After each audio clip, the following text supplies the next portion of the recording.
Assalamualaikum warahmatullahi wabarakatuh. Perkenalkan, nama saya Muhammad Isra Said dengan NIM 2020202109. Saya merupakan mahasiswa Universitas Islam Negeri Raden Patah Palembang, berdapatan dari program studi pendidikan guru Madrasah Ibtidaiyah. Video ini saya buat sebagai tugas akhir saya dari mata kuliah metodologi penelitian yang diampu oleh dosen yang saya banggakan dan saya cintai, yaitu Ibu Dr. Yulia Trisamia MPD. Semoga ilmu yang beliau sampaikan bisa bermanfaat untuk saya saat ini dan masa yang akan datang. Baiklah, di sini saya akan mempresentasikan proposal skripsi yang telah saya buat. Baiklah, di sini saya akan mempresentasikan proposal skripsi saya yang berjudul Bagaimana Upaya Sekolah Dasar dalam Membentuk Karakter Anak di Desa Benengung. Adapun yang melatar belakangi penelitian saya ini adalah tujuan pendidikan nasional dalam Undang-Undang Nomor 20 Tahun 2003 Pasal 4 Ayat 1 menyebutkan bahwa pendidikan nasional itu bertujuan untuk membentuk manusia yang beriman dan bertakwa kepada Tuhan Yang Maha Esa, berbudi, berakhlak mulia, sehat, berilmu, cakap, dan menjadi warga negara yang demokratis, serta tanggung jawab atas kesejahteraan masyarakat dan tanah air. Kemudian, sekolah merupakan salah satu 3 pilar pendidikan yang diungkapkan oleh Bapak Ki Hajar Dewantara, yakni keluarga, sekolah, dan masyarakat. Jadi, dari kedua hal tersebut, saya menyimpulkan sekolah dasar itu merupakan bagian dari suatu lembaga pendidikan.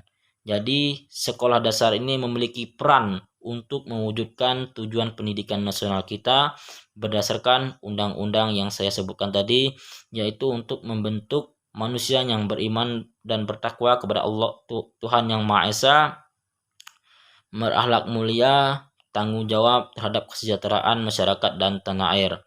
Jadi, saya rasa saya tertarik dengan hal tersebut karena banyak fenomena-fenomena yang terjadi di desa saya terkait karakter anak. Jadi, saya ingin menggali informasi bagaimana upaya sekolah dasar dalam membentuk karakter anak di desa saya agar dapat meminimalisir karakter-karakter yang kurang baik dan dapat dicegah agar tidak terus tertanam di anak-anak desa Benengung. Selanjutnya, berdasarkan latar belakang yang telah saya sampaikan, saya mempunyai 2 rumusan masalah pada penelitian saya ini.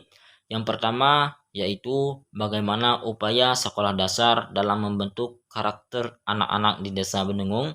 Yang kedua yaitu apa saja faktor penghambat dan pendukung dalam upaya sekolah dasar membentuk karakter anak-anak di desa Benengung. Untuk selanjutnya yaitu tujuan penelitian. Adapun tujuan penelitian yang saya lakukan ini, yang pertama yaitu untuk mengetahui upaya yang dilakukan oleh sekolah dasar dalam membentuk karakter anak di desa Benengung. Yang kedua yaitu untuk mengetahui apa saja faktor penghambat dan pendukung dalam upaya sekolah dasar membentuk karakter anak di desa Benengung. Selanjutnya, untuk manfaat penelitian yang saya lakukan ada 2. Yang pertama, manfaat teoritis. Manfaat teoritis ini yaitu hasil penelitian ini dapat mengetahui upaya sekolah dasar dalam membentuk karakter anak-anak di desa Benengung. Manfaat teoritis yang kedua yaitu untuk mengetahui apa saja faktor penghambat dan pendukung dalam upaya sekolah dasar membentuk karakter anak-anak di desa Benengung. Kemudian yaitu ada manfaat praktis. Manfaat pertama yaitu bagi sekolah, dengan adanya penelitian ini dan hasil penelitian ini diharapkan dapat menjadi pembelajaran sekolah dan meningkatkan semangat untuk memecahkan permasalahan yang terkait karakter anak yang dihadapi. Kemudian yang kedua yaitu bagi penulis, untuk menambah wawasan dan pengetahuan baru bagaimana cara atau langkah-langkah membentuk karakter anak nanti apabila telah menjadi seorang guru dalam dunia pendidikan. Selanjutnya, kerangka teori. Kerangka teori yang pertama yaitu hakikat karakter.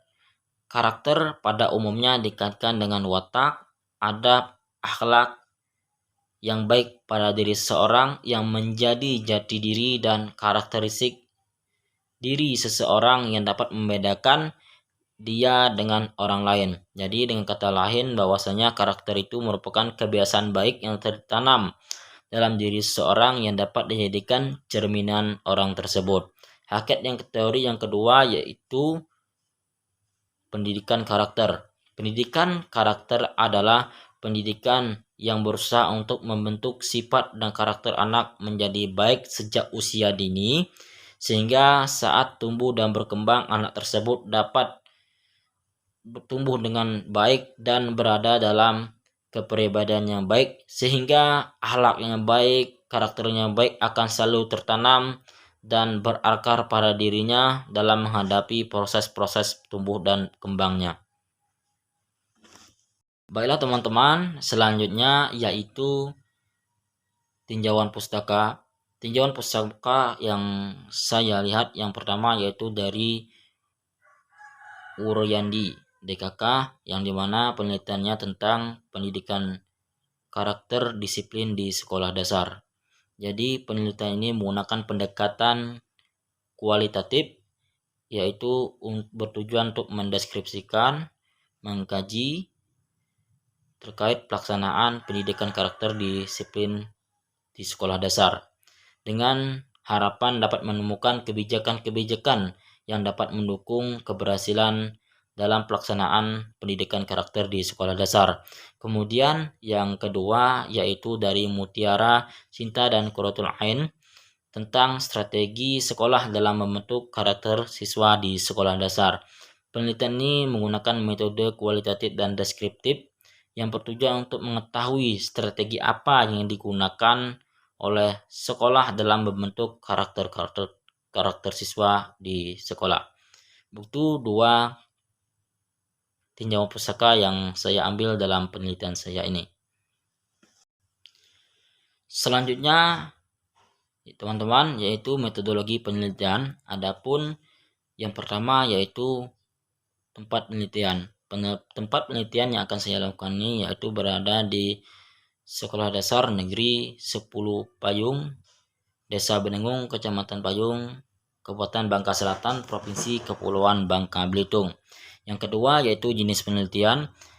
Berdasarkan yang saya ketahui, jenis penelitian saya ini yaitu penelitian lapangan, yang dimana data yang saya tampilkan yaitu berasal dari lapangan melalui observasi yang saya lakukan. Kemudian metode yang saya gunakan yaitu deskriptif kualitatif. Yang ketiga yaitu teknik pengumpulan data. Adapun pengumpulan data yang saya gunakan yang pertama yaitu observasi, yang kedua wawancara, dan yang ketiga dokumentasi. Yang keempat yaitu sumber data. Jadi dalam penelitian ini saya menggunakan dua sumber data. Yang pertama yaitu sumber data primer dan sumber data sekunder. Yang kelima yaitu metode analisis data. Dalam hal ini analisis yang saya gunakan yaitu analisis induktif, yang mana berangkat dari fakta-fakta yang khusus, kemudian fakta tersebut ditarik kesimpulannya. Adapun tahap-tahap yang saya lakukan dalam analisis induktif ini, yang pertama yaitu reduksi data, yaitu pengumpulan pengelompokan data-data yang diperlukan sesuai dengan rumusan masalah yang saya buat. Yang kedua yaitu penyajian data. Jadi setelah saya kumpulkan data-data dan organisasikan data-data, selanjutnya data itu saya sajikan, dan yang terakhir yaitu setelah data direduksi disajikan, saya akan melakukan penarikan kesimpulan apa-apa saja yang harus saya cantumkan dalam hasil penelitian saya dari sumber atau data-data yang telah saya dapatkan dalam penelitian saya. Mungkin cukup sekian presentasi saya terkait proposal skripsi saya. itulah presentasi proposal skripsi yang dapat saya sampaikan. Mohon kritikan dan sarannya. Kemudian saya ucapkan terima kasih kepada dosen Ibu Dr. Yulia Triasamia MPD, merupakan dosen yang saya banggakan, yang menginspirasi saya, memotivasi saya untuk terus kuliah dengan baik, dengan sungguh-sungguh agar dapat lulus dengan nilai yang cukup bagus. Saya ucapkan terima kasih Ibu. Semoga kita nanti semester depan dipertemukan lagi, karena perkuliahan ini saya rasa terlalu singkat untuk menimba ilmu dari Ibu selaku dosen yang sangat luar biasa. Mungkin cukup sekian dari saya ucapkan terima kasih. Wassalamualaikum warahmatullahi wabarakatuh.